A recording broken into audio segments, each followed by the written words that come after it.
Ladies and gentlemen, welcome to the Fintech Sunday. Usually Fridays, but today we're a little late. We're only 48 hours late. I'll take the blame. To start off the show, let me introduce my very famous co-hosts. Not only are they well-researched, great, YouTubers, but also very handsome and helpful with my I don't know, I lost the script. Roy, how's it going? Good. It feels weird doing this on a Sunday evening, but I'm here and I'm here for it. So, Tevis? Strangely, I'm way more energized on a Sunday evening as opposed to a Friday evening when I've worked a full day. So I'm looking forward to this. We've been holding off on this for quite a few days. Charlie's been waiting 2 days for this day. Yeah. I do appreciate you guys accommodating my schedule. It was mainly myself that was pushing off the date, so I apologize. But we're here now, and we're getting the best quality Tevis. And I don't know. Roy said he's feeling weird, so I don't know where that puts us. But we'll figure it out. So in today's topics, we're going to mainly be covering Nvidia earnings, probably the biggest earnings that everyone here was looking forward to for the week for sure. Talking about SoFi's new products, announcements, stuff like this that they've recently surveyed their audience on, maybe some other news around job offerings, stuff like this. And Roy, PayPal or what's going on? Man, I'm always game to talk PayPal. I saw your tweet. I don't know what this is about. I'm assuming PayPal's role with artificial intelligence, but yeah. So I'm doing this series of posts. Well, they're polls right now. They're not scientific or anything like that, but not quite the same thing as the debate that you guys had the other night on whether or not SoFi is a tech company, but just are these companies innovative? And I'm curious, what got it started was a Apple post that I made, and I've been, bearish on Apple. At best, Apple I think is a perform equally with the S&P 500, but there's a lot more risk there than the market is even appreciating right now. Largely because Apple has not innovated. We've talked about that for a while, and man, I had somebody arguing back and forth with me that Apple now, not like Apple 10 years ago, Apple under Steve Jobs, Apple in 2025 is highly innovative, and I'm like, okay, make your case. And I don't think that he did it all. It was largely about the stickiness of the service industries and stuff. But I was like, okay, there can't be many people that actually think like this guy that Apple is innovative. And 13% of people said, yeah, Apple is innovative. I'm like, okay, now I'm very curious. So I'm just going to do this with 4 companies. And so PayPal was the next logical one. And PayPal, if you asked probably 2 years ago, I would say it would be less split, but it's basically an even dead split between PayPal today, not PayPal under Elon Musk or anything like that, or under Dan Schulman, but right now under Alex Chris is innovative. And I was surprised. I thought that maybe 20% of people would say yes, but it's 50. It is a biased audience because people are following me. I do PayPal content, so hopefully they're aware of hey, it may not work out. I think it probably will, but man, they're cooking up a lot of innovative stuff. Google likewise, and you'd be proud of this, Tanner. Did you see the Google post? No, I didn't. Ooh, let me just pull that up then. Give me 1 second. While you're pulling that up, I just want to say, I think that PayPal is working on a lot of innovative things, but is PayPal innovative? Guys, I'm in a good mood today. Don't mess it up in the first 5 minutes talking about freaking PayPal.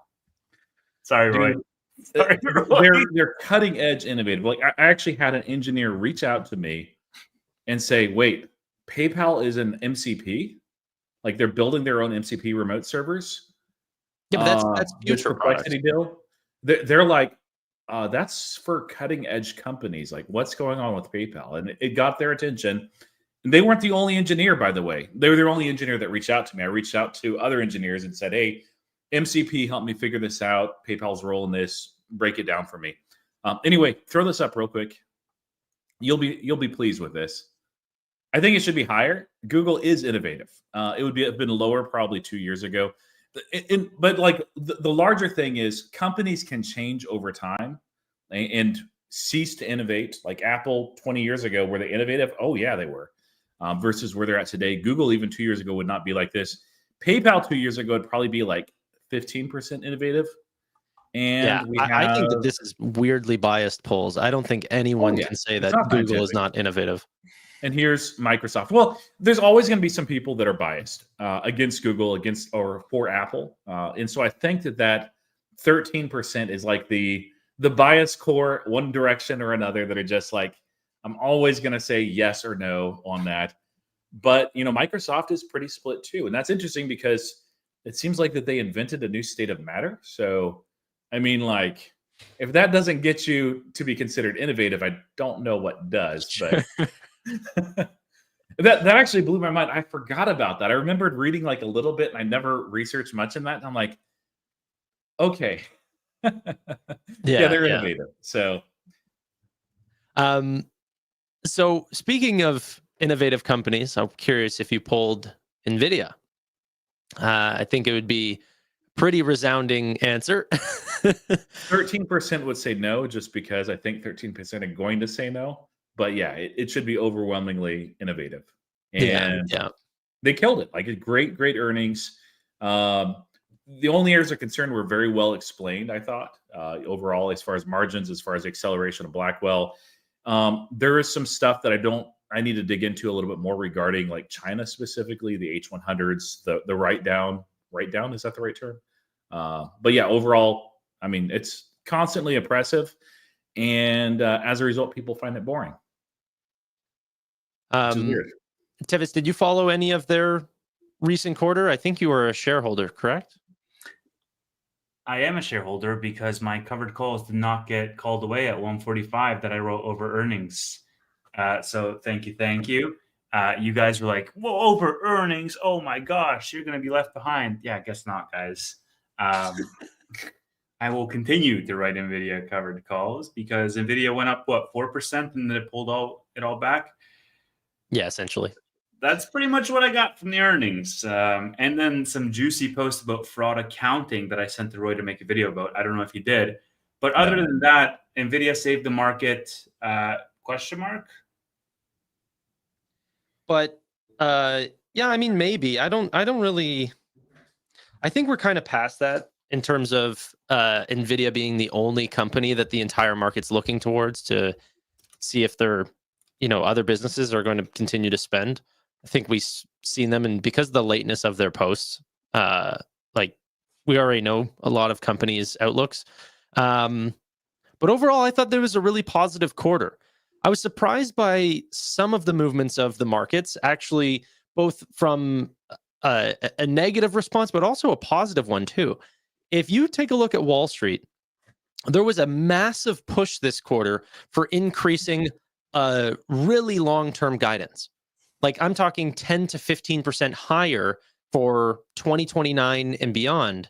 And it was really interesting to me because I'm just wondering, what did we see in that quarter that proved that, they're going to continuously have a very successful, career or company over a longer time period? I guess maybe the sovereign AI part, but I'm curious, Roy's thoughts.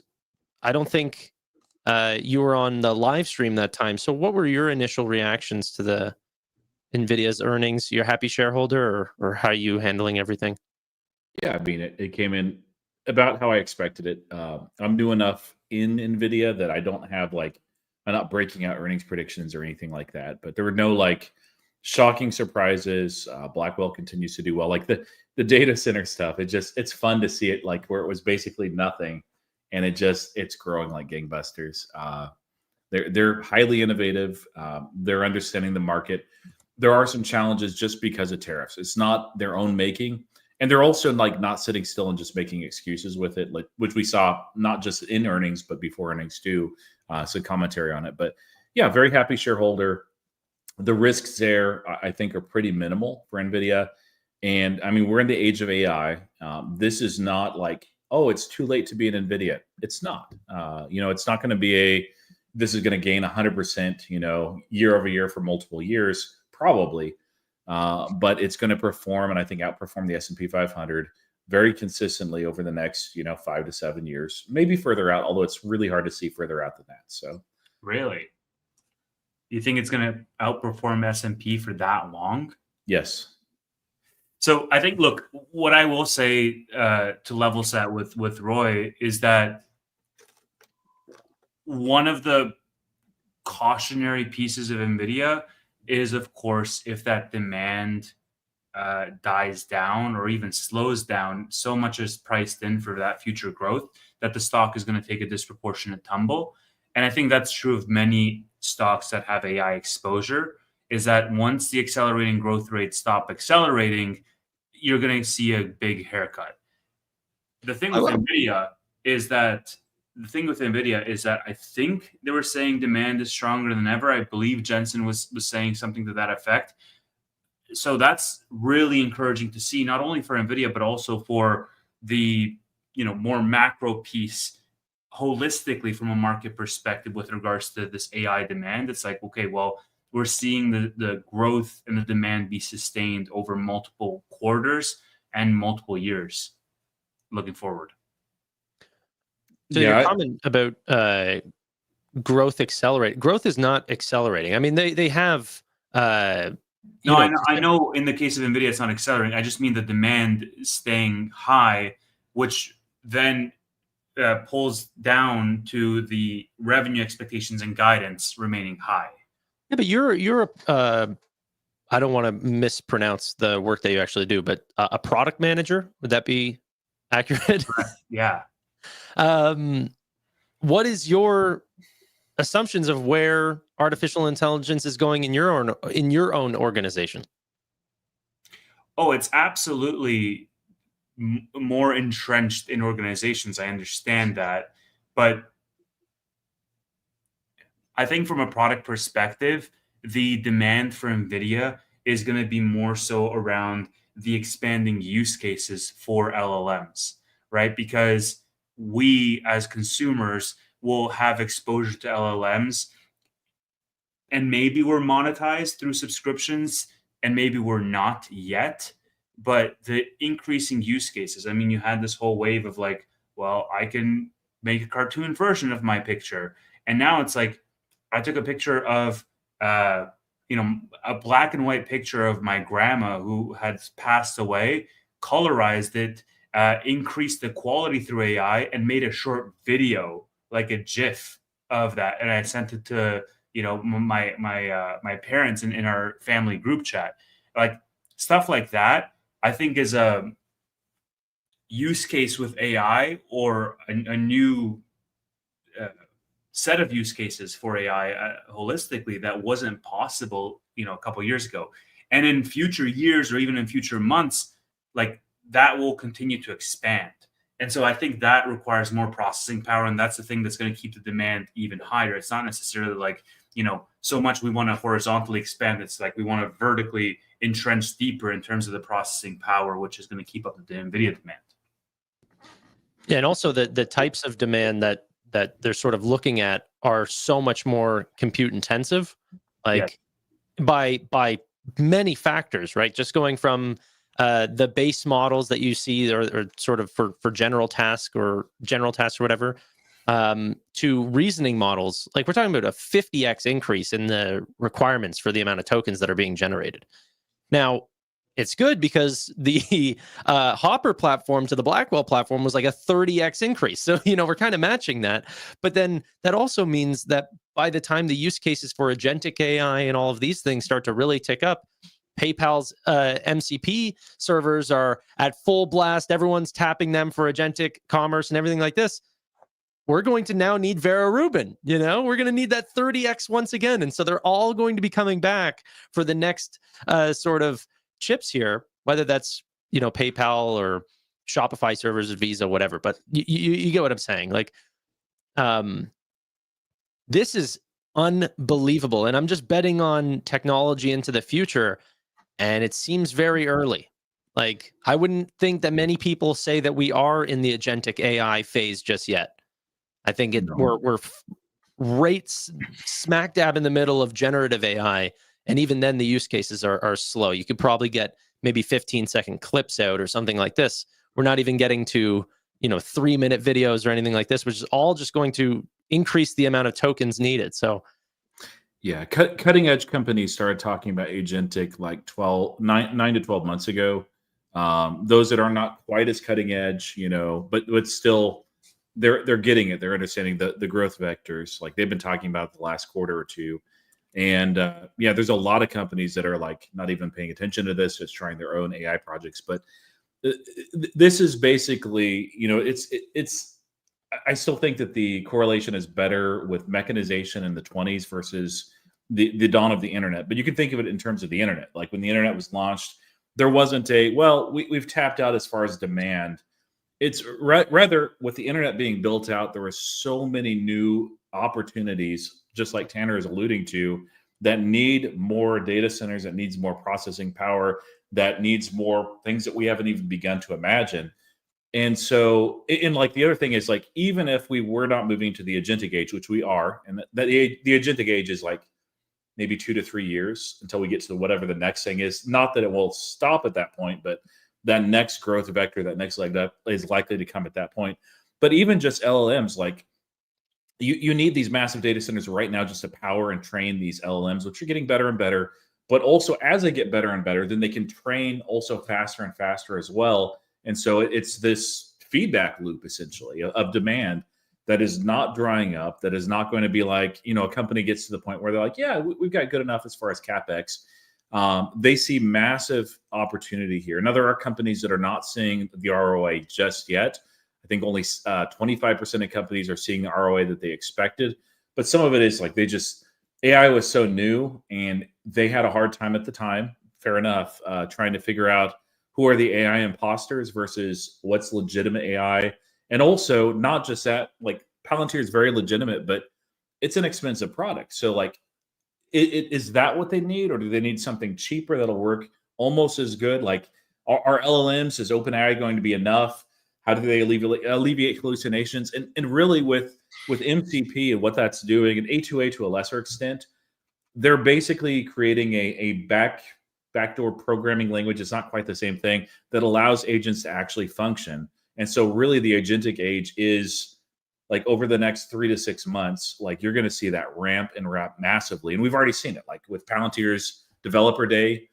Tell me that's not innovative. Like look at who's actually there. And they're not the only ones and players there. Shopify, of course, Google has projects and products that they're talking about. And there's a lot of vectors even outside of shopping. Like we're getting to the point where I think it's one step beyond agentic AI, but like having a personal assistant AI. Now, Google has, I think that's what they were trying to pitch with their event a couple of weeks ago, but the technology is not there yet. But can it be at some point, like in 3 years out? I think so. And that's going to take a massive amount of compute. And yes, there are companies that are working and designing their own CPUs, and there will be competitors because it's a gold mine right now, and it's a gold rush. But that demand is just accelerating. Yeah, I'm very excited, and Tevis should be excited as well. I am, yeah. Look, as the use cases increase, then the demand is going to increase, just logically speaking, right? More people can see how it's applicable in their daily lives, how it can unlock some type of value and efficiency in their life. They're going to want to use it, and they're going to be willing to pay for it. Yeah, and I don't even find, like, I was talking with Tevis the other day about how there's so many things that I want artificial intelligence for, but some of the cases it's not even really useful, or it's harder to prompt it than it is to get answers out really quickly. But those problems will be solved, which just means that the percentage of your life. This is why I think that I'm bullish on Google as well. What I realize is that search is where you go for all your information, but you go there for searchable information. For AI and LLMs now, this is going to be just a second brain almost. That it's where you plug all the questions that you don't have answers to top of mind, and it can be as complex or as simple as possible. And I just think it'll be used 10x more than what Google search was even used for. So even if the monetization is not 100% there, or the cost to serve, or maybe the gross profit is lower on a per search basis, the amount of searches will be so much higher than previous.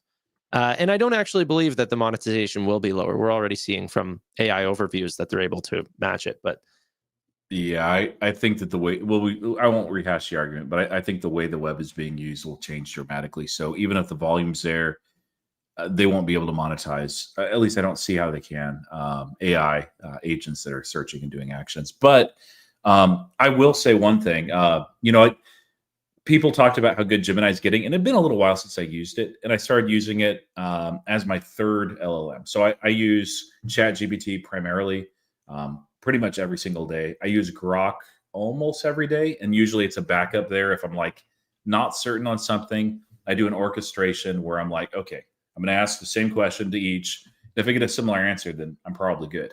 And then sometimes I'll need a third one just for certain things. And Gemini was terrible. Like I was just like, I don't know if it's me, if I'm asking it to do the wrong things, but it's hallucinating. It's making silly mistakes. It's just telling me half the time, no, it can't do that. And it's like, dude, all I want to do is figure out how to make bombs. And no, I'm just kidding. But I hadn't tried deep research, and I've been trying it yesterday and today. It's really, really good, like really good. And I think that's maybe one of the reasons why people are really liking Gemini right now.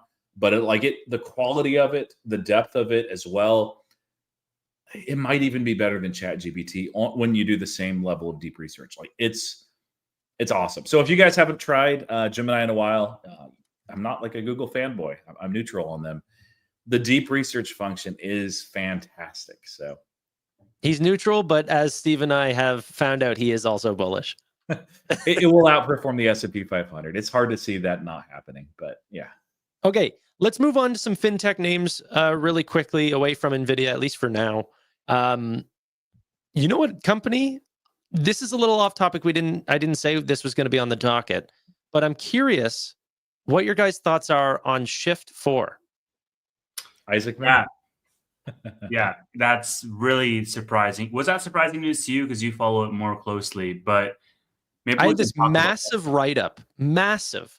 I was going to tweet all my thoughts on it, and I cut the post and then went to go post it into another thing, and then went to go get an image of Jared, copied it, and deleted my clipboard. And I was like, all right, well, I guess I'm not going to post that then. And Control Z, quick. Well, I don't think it works. So, and then I found out that Windows has, like, it will save multiple clipboards, but you have to enable it first. So I've enabled it now, but I didn't have it enabled whenever I did that. So I shared my thoughts on, that's probably the best person you'd ever want in the role. Yeah. He has not looked for outside capital many times in his life. He's always been super budget conscious. The government should look more towards those types of people. Elite entrepreneur. I think he was perfect for the job. Sounds like they had something, some sort of conflict of interest or whatever. Trump said that he didn't fully understand Jared's background whenever he picked him. Now he does. I don't know. That's insane. I think, I don't know. Maybe they found something that's legitimate that he shouldn't be in there, but I don't think that there's anybody more qualified for that role. I think he's a fantastic man and individual. Maybe politically, the reason why, is he donated Democrats in the past, but like, so what? Like, that's half of the people that supported Trump through the election cycle.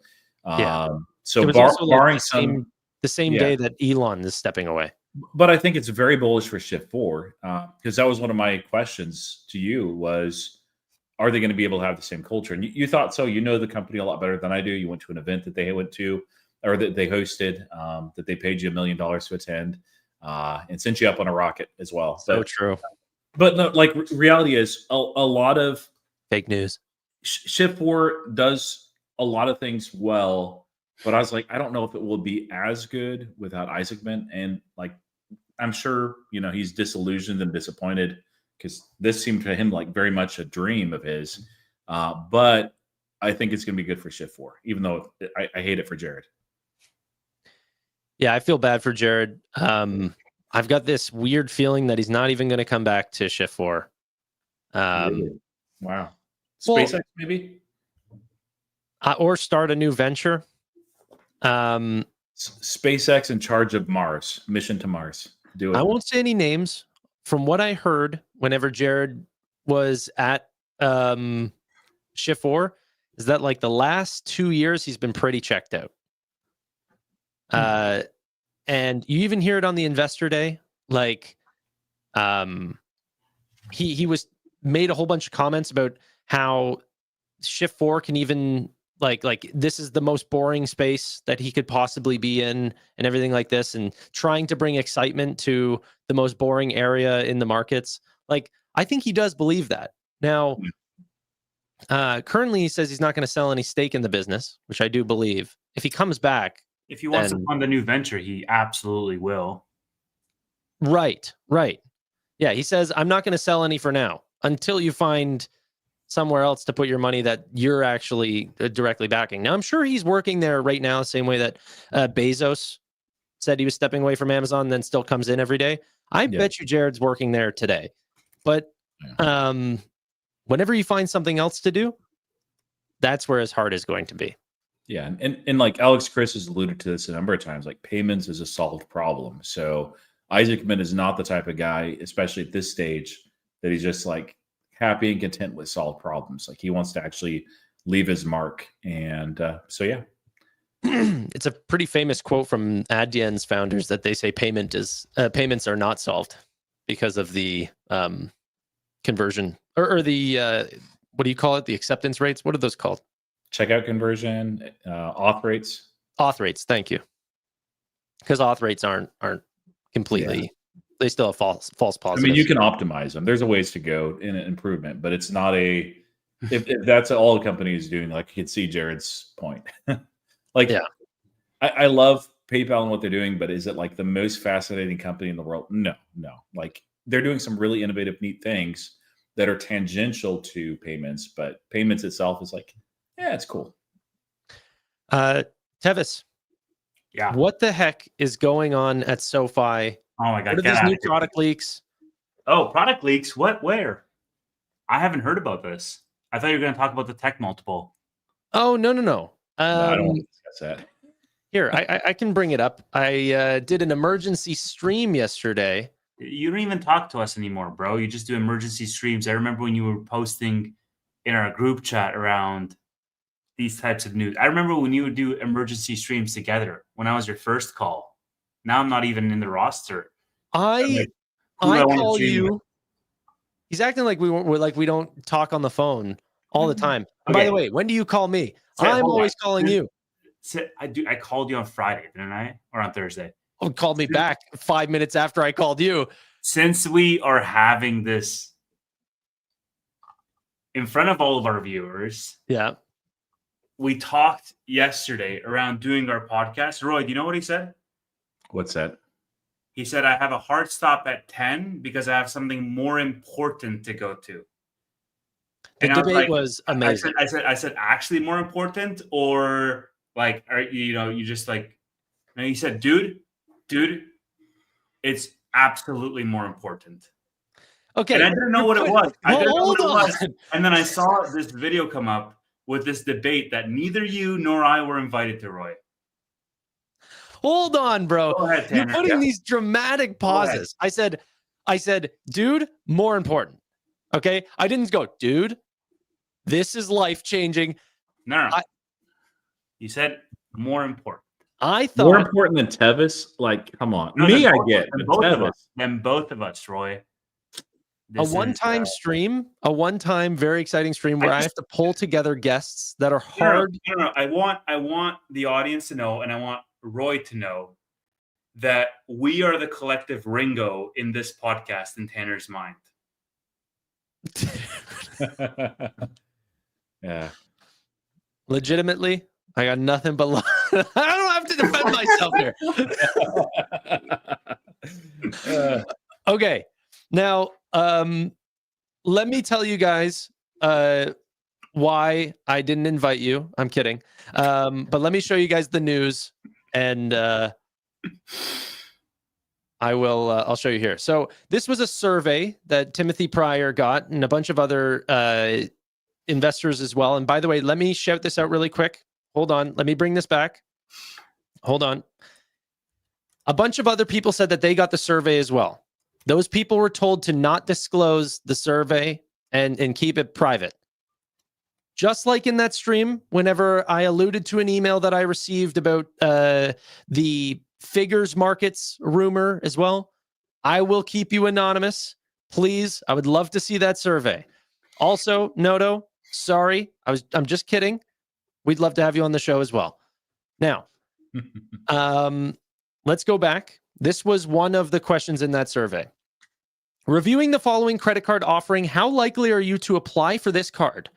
The SoFi Independence Card, they've already named it, gives cash back that is automatically deposited into your SoFi Invest account.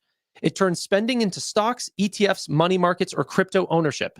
You get to choose where your rewards grow within 3 options: an S&P 500 index fund, for which SoFi also has their own version of that through SFY, money market funds, SoFi does not offer this, and curated crypto portfolio, SoFi does not offer this.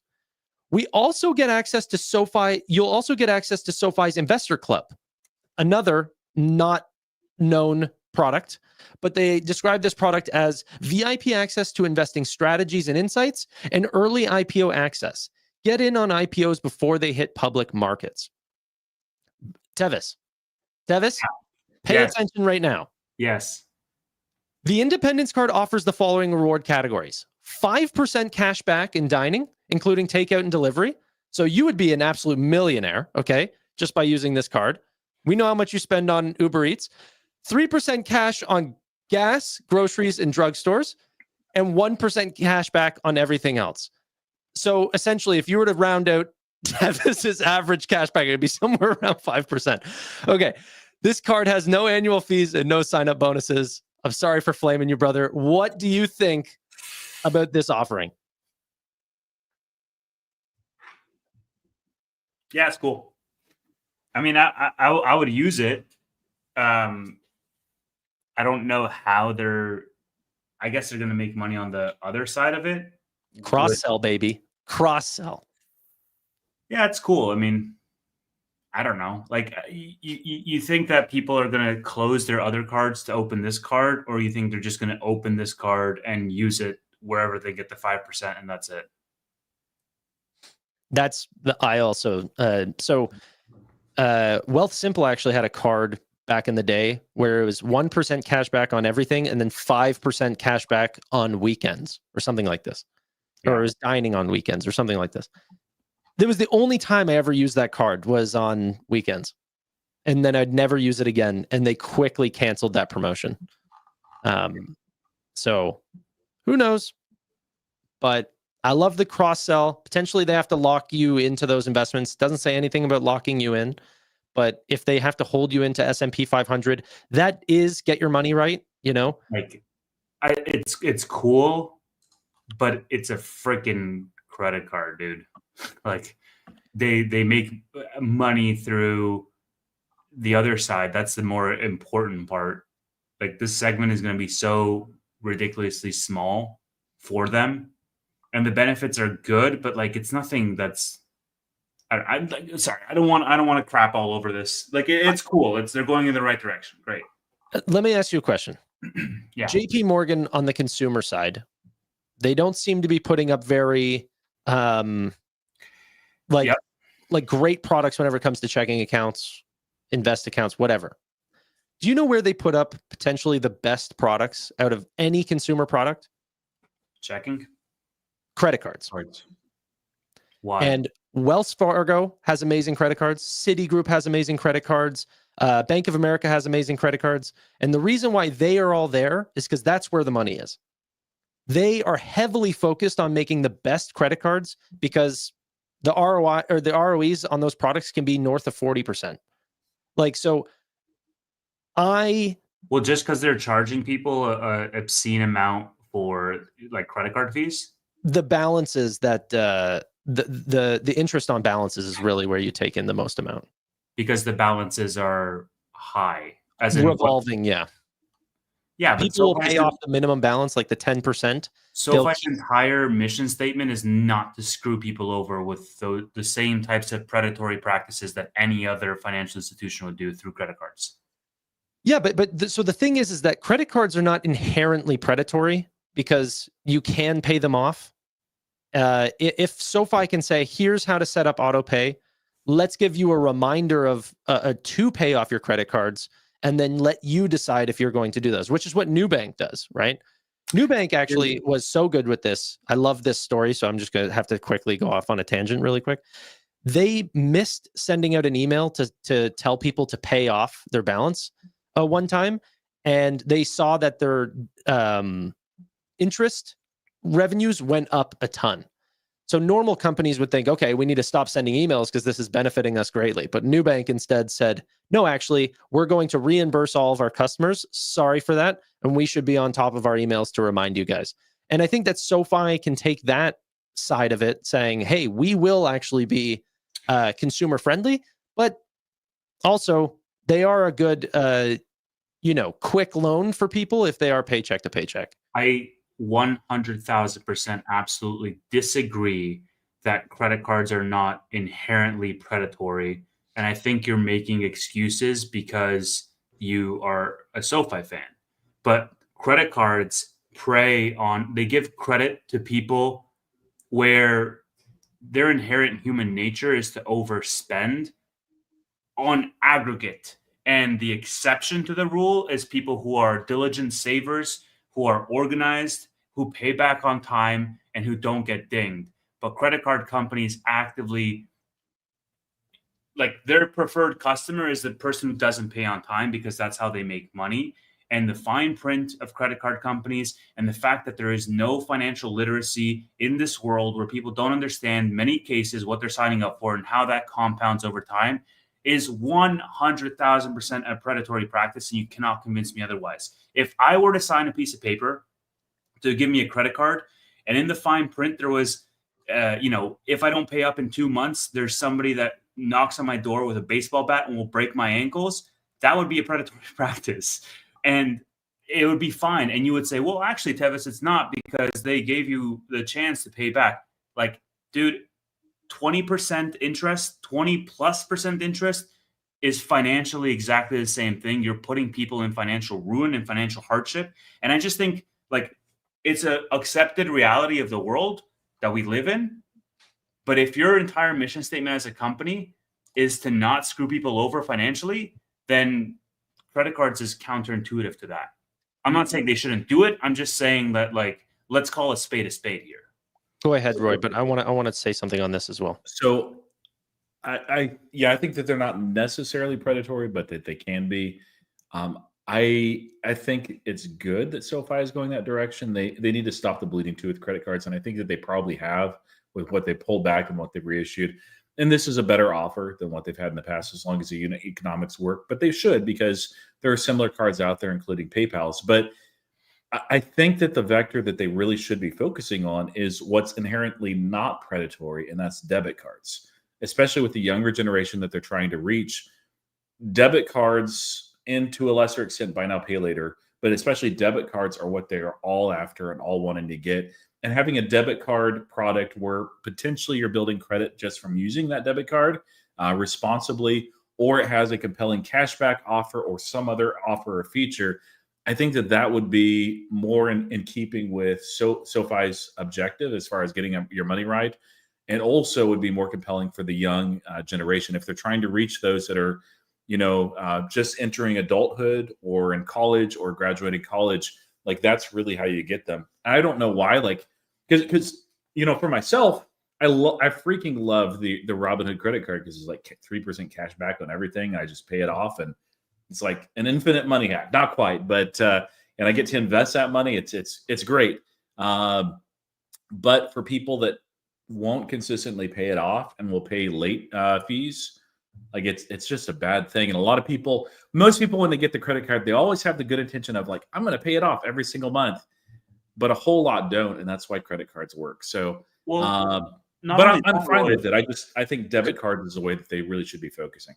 The thing that, like, so the lack of awareness when people sign, I think is one thing, or the lack of understanding of how that compounds, the fees and the penalties and the high interest rate compounds over time, is one thing. But the other thing is, the subprime cards that literally target vulnerable groups because they have That's not what SoFi is doing. Okay, regardless, I'm talking about credit cards in general, right? Like they have low income, poor credit individuals, and how are they rewarded? They get the highest rates because they carry a higher risk for the company. And so, like, I did this, man. I was a certified, what do you call it? Like a credit analyst, and I was looking at people's credit. Like this is out of school. I was looking at people's credit and assessing where I want to sell that loan, whether I want to sell it to like the prime institutions, the top banks in Canada, or the subprime guys, which in many cases were the dealerships themselves for cars, or they were like private lenders, and the rates were staggering. The rates went from 5% to 4% with the top financial institutions, all the way to 40% for car loans for people who are very cash rich but absolutely horrible, like 400 credit, and it's counterintuitive because sometimes the people who need the most help from an interest rate perspective are the people who have the highest interest rates out there. So I'll say a couple things. One, SoFi is developing Cash Coach to alert customers on ways that, like, they're trying to educate users to pay off rather than save up in their accounts. So they are trying to tackle it. They're not trying to be predatory in that nature. The customers that come onto SoFi's platform are also much higher in the FICO end, normally paying off their credit scores. And then also the rates that people see on their credit or on credit cards can be really high, but the reason why they have to be high at 30% is because you don't have to have your balance for a full year. If you want an average use case of a balance paying credit card user, maybe you need a loan for 6 weeks. Well, what is that person to pay, right? For a loan for 6 weeks, maybe they're paying 2% on that money. Well, a credit card, that's essentially what it's set out to be. If it's at 22% or something, that's about 6 weeks. So it's looked at a little differently whenever it's considered an annual loan or compared to a mortgage, but those are two different use cases. So I think that the numbers can be a little deceiving there. And then, sorry, I forget what other points you had said there. Look, I understand how it works, and I understand why it is the way that it is. I'm just saying morally and ethically, there is no circumstance in which I believe that anybody should be charged interest more than what the S&P is gaining on a typical year. 30%? Are you kidding me? Yeah, but you're not supposed to hold a balance for a year. I don't care, dude. Like, I don't understand how this is like totally okay and unregulated, and they're allowed to charge whatever interest they want to. They're not. They're not. It is regulated. Okay, how is 30% regulated? Because they can't go over 36%. Oh, 36%? Yes. Dude, but dude, if you hold a 6-week loan, like I said, what are you supposed to be charged? Not 36%, Tanner. Yeah, but you're not getting charged 36% on a 6-week loan. You're probably getting charged around 2%. How many people feasibly, when they sign up for a credit card, understand the math, the mental math that you just did, where there's like, well, it's actually, if it's 6 weeks, like. No, I get that. But that's why the math is what it is. Like, yes, they have really high returns because that does not make it right. We're arguing, are credit cards predatory in nature? I am saying yes. Yes, but that doesn't mean that because SoFi is doing it, that they have to fall under that same category. I understand. Anybody who rolls out a credit card, it's like. Yeah, but that's what you said. You said that I have a bias because I'm talking about SoFi. I'm saying that. No. You said credit cards are not necessarily predatory, and I'm saying they are necessarily predatory, regardless of SoFi doing them or not. I'm just talking about the concept of credit cards being a really messed up, backwards thing that we societally agree upon. And people just continue digging themselves deeper and deeper into this financial ditch. And then we collectively, as a capitalist society, are surprised when our debt is so freaking high. It's like, well, guys, like we are reaping what we sowed. If I could also say, there's also a misconception. Two more points, and then I'm done here, just because around the credit card thing.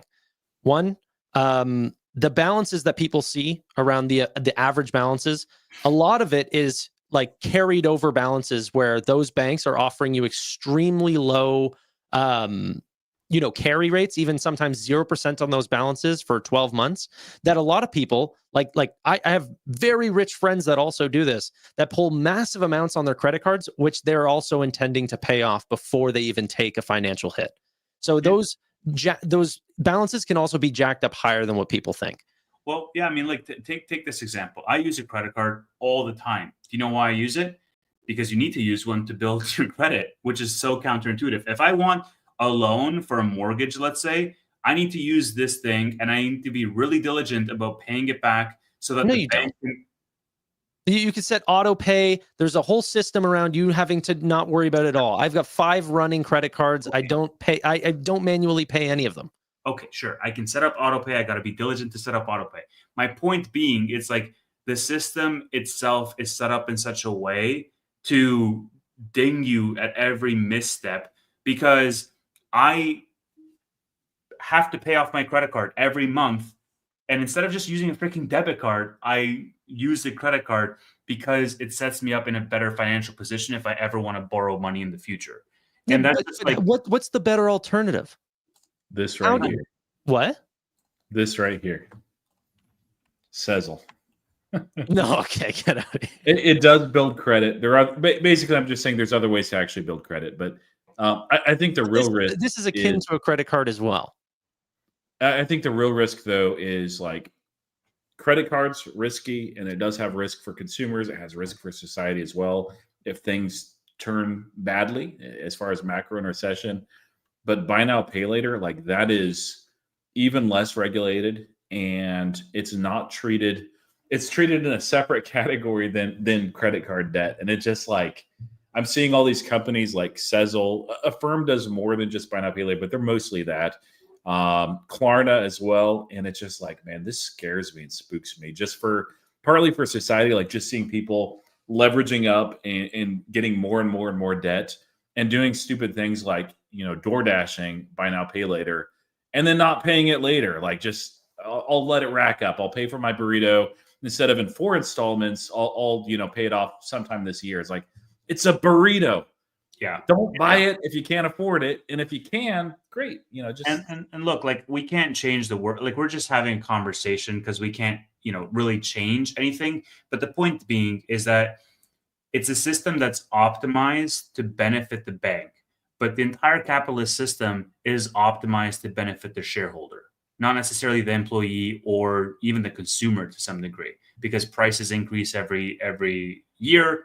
And because shareholders want rewards every year, they want dividend increases every year. And so, yeah, like I understand why credit card rates are the way that they are, or why, you put money in your checking account and they give you 0.01%. And instead the bank then takes your money and invests it at, 8% or 10% and makes money that way. Like I understand how all these things work. I know we can't really change them. I'm just saying that they're not morally right because they're not optimized for the end consumer. They're optimized for the institution. And that progressively is a system that gets worse and worse over time because the shareholder wants consistent returns. Well, I am a capitalist in the way that in almost every way, but I'm a big believer in betting with your dollars and betting with your attention.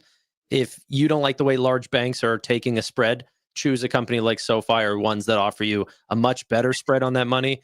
The big banks will have to comply. So. Yeah, I mean, all three of us are capitalists because we're default opt-in capitalists because we invest in markets, bro. Yeah, but if we weren't, we wouldn't be investing in markets as heavily, I don't think.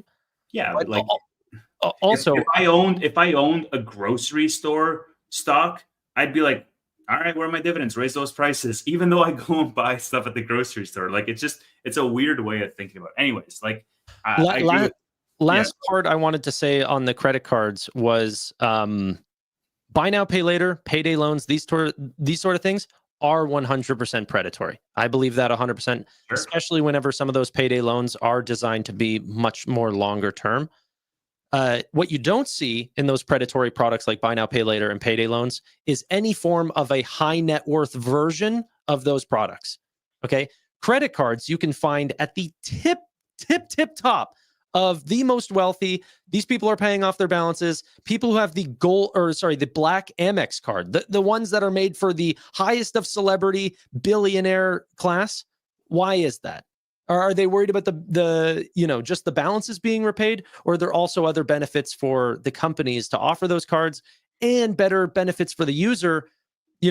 Better insurance, better lounge access, cashbacks, rewards, upgrades on flights, all and these status. Like some of those cards are status symbols too. Like if you have that, it's like, oh, you got that card. Honestly, Robinhood Gold Card is becoming that too. And I don't know if this was intentional with the slow rollout or not, but like I think that it has cultivated that just because it is, more exclusive than perhaps many other cards. And I think over time it'll change, but people appreciate it more. Although the waiting is very annoying and not fun, and I didn't have to wait nearly as long as some of the folks at this point. But yeah, debit cards are not ever going to do that. Status symbol. Only the best get the Robinhood Gold Card. Yeah.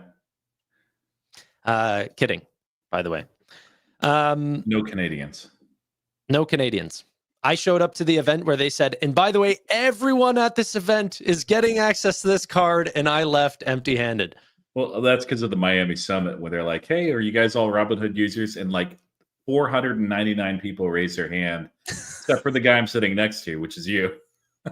I got Robinhood Wallet, I think, for crypto. I don't use it, but yeah. There was another topic, Tevis, around SoFi. Not tech multiples, but maybe the communication is looking to increase at SoFi. Tell us a little bit more about this. I don't know what you're talking about. The conferences.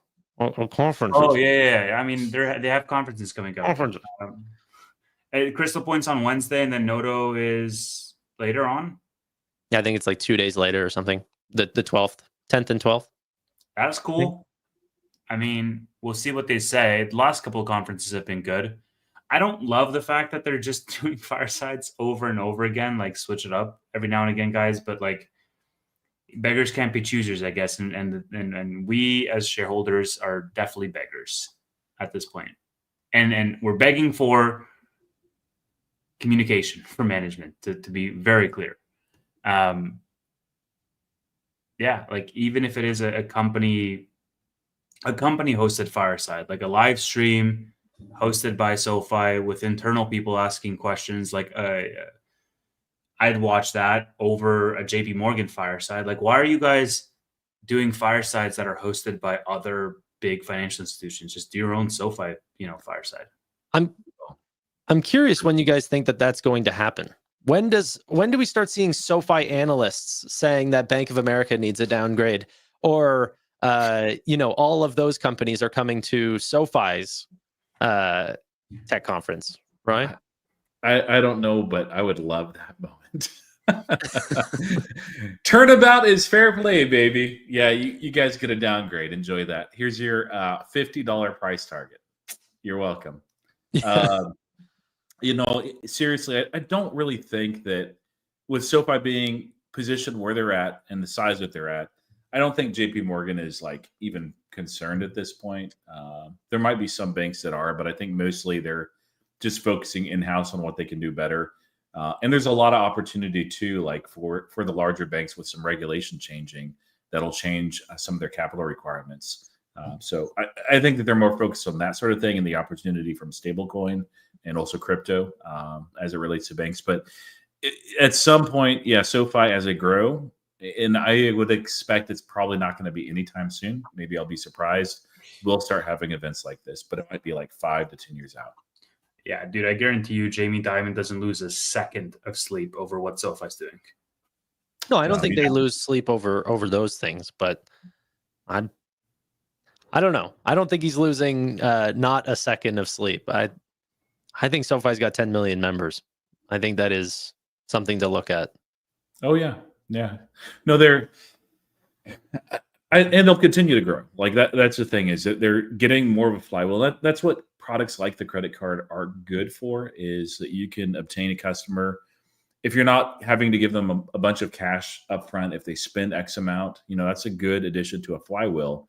that you can acquire a customer that usually that's one of the reasons why these banks really like credit cards, is because that's usually the entry for getting in there. And then they can give you an offer of like, hey, if you transfer to us, you get all these benefits too.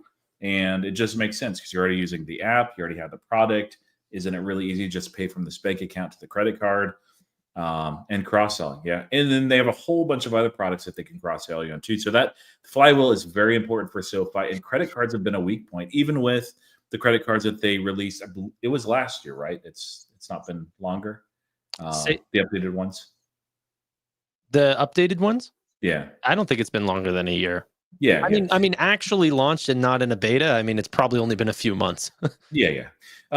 So as they develop that out, as it stops the bleeding, like that's just a good thing. But yeah, it's going to be a while before like big banks are actually concerned. And really, like the issue is just with them. Like if big banks had been doing what they were supposed to be doing towards consumers, for consumers, had been focused on products that consumers actually want, and not been like Wells Fargo, which is like, hey, here, have 3 extra accounts that you didn't even ask for. And every freaking time I go in for a wire transfer that I have to go in, do a 20-minute drive up there, sit down in person, wait 30 minutes. And then after the wire transfer, which takes forever, goes through, then they try to talk to me like for 30 or 40 minutes and cross-sell products. Like that's a terrible experience.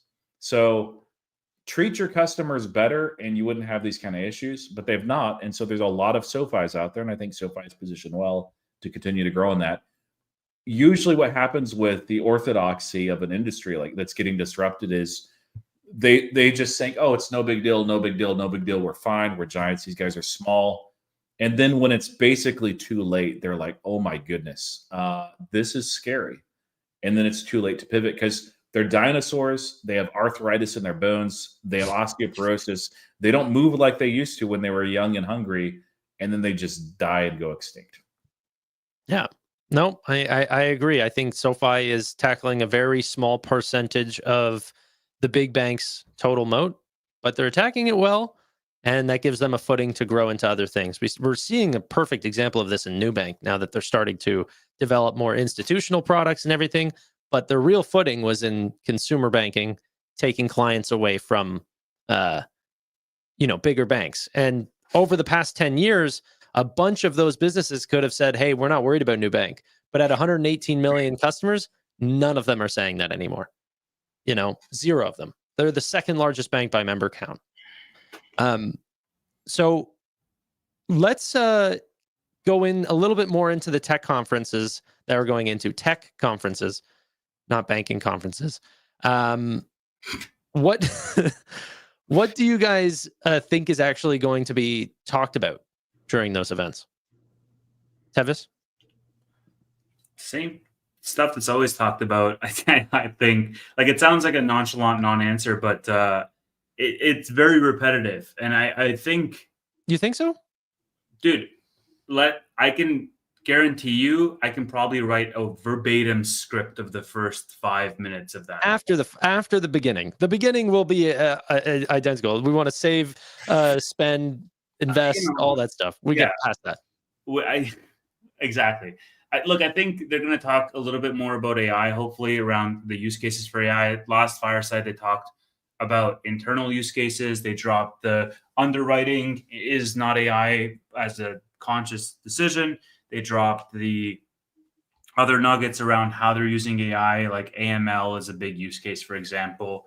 I think they're going to maybe talk something about Galileo, although I don't know what they could talk about Galileo. They already dropped all the nuggets in the last one around how revenue for Galileo is going to go up in 26, and they have all of these potential clients and all of that. So I don't know what's changed from 3 weeks ago to now, but it is the point. So he might talk about what he's seeing in the macro with regards to interest rate environment changes, life of loan losses, those types of things, the ROE that they want to have going forward. They might talk about loan platform business. I think that's going to be a big one where they might have, some new deals potentially that they tease out or that they're in talks with. But yeah, I mean, I don't think they're going to talk about crypto. Yeah. Are you asking specifically just for SoFi, or are you asking about like broadly? I'm thinking more towards SoFi's tech conferences. They probably won't, but they should, and I hope that they're thinking about it. They have, especially with Galileo, so many APIs, and you really need an MCP. Look at who is adopting it and how widespread it's adopting. From I think August maybe is when it launched with Anthropic, open source. Is it a perfect protocol? No, but it's what's being adopted. And with those APIs on the back end with Galileo, there's going to be a need for interaction with agents. And A2A, they haven't even talked about A2A, but they need to talk about that and address that, what they're doing on the back end. And I would love to hear them saying, hey, yeah, we're working on our own remote MCP server, or in conjunction with Anthropic or whoever, just to help build out these things for the future, rather than just say, Galileo's fine. It's good enough, because it's not. And we've seen that, with Chime saying, hey, we can do this ourselves. Like, I don't know how deep that moat actually is.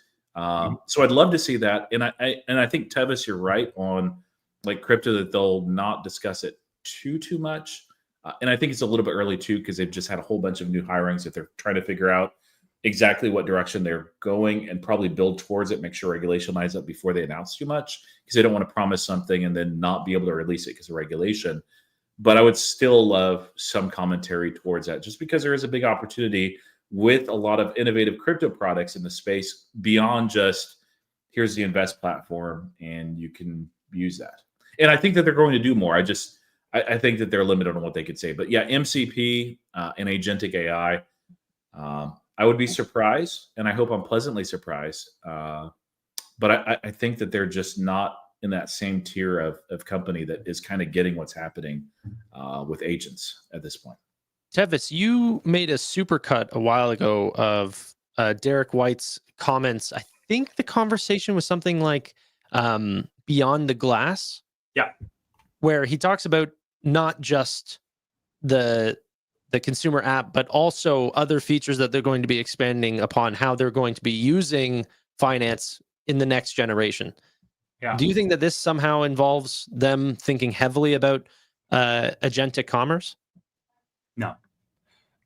Derek White is talking about Galileo as an infrastructure layer to power all financial institutions. SoFi has its own consumer roadmap around what they want to launch. And I think that Anthony Noto has been fairly clear around how he sees the vision for AI over the next 3 to 5 years, being this proactive layer of banking, where Cash Coach is the first start of that. You have some money in your account. They know all of your financial transactions that you've made, your entire financial profile, your risk tolerance, your time horizons, all that fun stuff. And they go from recommendations, which is the first layer, to then doing it on your behalf, which is the second layer. I think the Derek White Beyond the Glass conversation is sort of maybe complementary or tangential in some areas, but parallel paths that they're going down. I don't think it's a SoFi vision. I think the SoFi vision is very clear around this proactive banking. That's essentially Cash Coach is like the dry run for, is how I see it. All right. I think that's fair. Do we want to potentially wrap there, take the other conversations into after hours? Yeah, so good. Ladies and gentlemen, we have a show after this show. It's not live, it's pre-recorded and will be released tomorrow, on Monday, which is not usually the norm. But it's the SoFi Weekly After Hours. To join it, you have to be subscribed. It's still called SoFi Weekly After Hours, or is it Fintech Friday After Hours? Fintech Friday After Hours. There you go. Which is what it is. I get caught up in the however many hundred of episodes we've done. But yeah, if you want to join, there's a join button below. You can become a member, whatever, down there. Thank you all so much for watching. Really do appreciate your time. But bye for now.